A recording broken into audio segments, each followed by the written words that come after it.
Hi to everyone, this is Beaver and Board Games, and today I'm going to review the board game named Crimson Company. This is a card novelty which was recently successfully completed its company at Kickstarter. The authors of the game, Fabian Fischer and Daria Reinhardt, contacted me and offered to review this game, what I'm happy to do today. That's why I decided to make this video in English. Crimson Company is a duel game in which players act as noblemen in a fantasy world. In the battle of minds and strategies, they will hire hardened warriors, shady merchants and mystical creatures to gain control of the castles in a long-forgotten kingdom. The whole game takes place on 3 castles located between the players. Each turn players hold a bead for character cards and then play them on one of the lines, activating abilities. The game itself lasts until one of the players conquers 2 castles.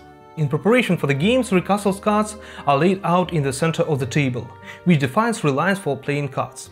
The first player receives 3 gold and the second 4 gold coins. And on the line of the offer, you must lay out 4 cards from the deck and put the rest of the cards face up. The player's turn consists of 4 phases. The first is income. The player receives 3 coins from the bank. The second phase is recruitment phase. The player chooses any of the available cards in the offer and lays on it any number of coins.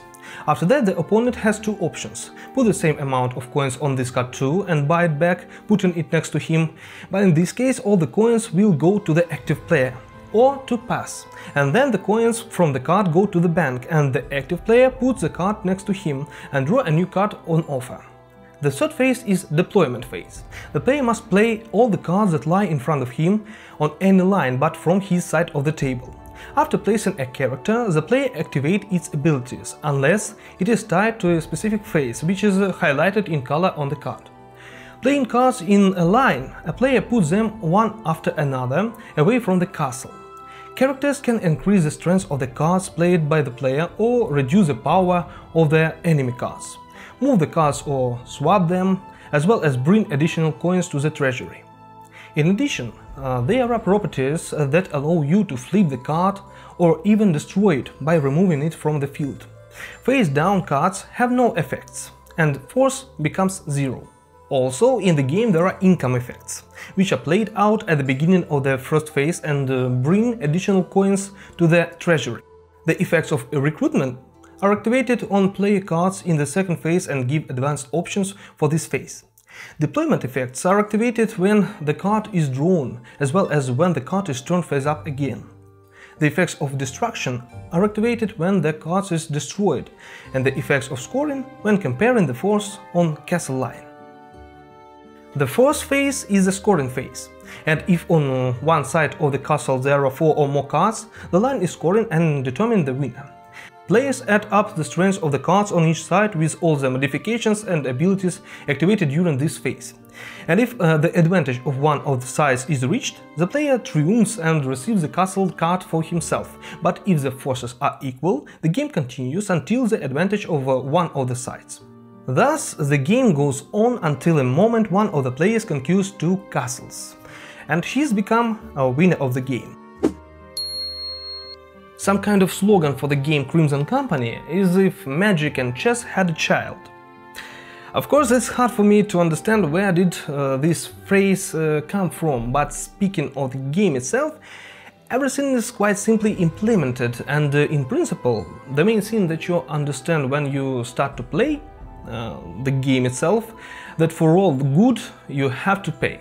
Because you either give your opponent to take cards and save coins, or you spend your money and invest in the hope of the future rounds. The effects of the cards are quite various, and with the help it is possible to control the lines near the castles. Not badly. Changing the position of the cards, getting additional coins or making additional activations, and thanks to this, the game has a lot of ways to achieve victory. Direct interaction is quite conditional in the game, and there are only a few cards that allow you to spoil the opponent's characters, and in this case, coins become the main lever of pressure in the game, and it is proper disposal of the treasury. That is the key to success. What really struck me at the Crimson Company is the approach of the authors to the game. First of all, there are no two identical cards in the game, both by effects and by art, but I'm generally silent about the rules. Half of the booklet was given to the example of round in images, and it's really cool that they care about new players. That's all for now. Thanks for watching, I hope you enjoyed the review. Today with you was Beaver and channel Beaver Games. See you later!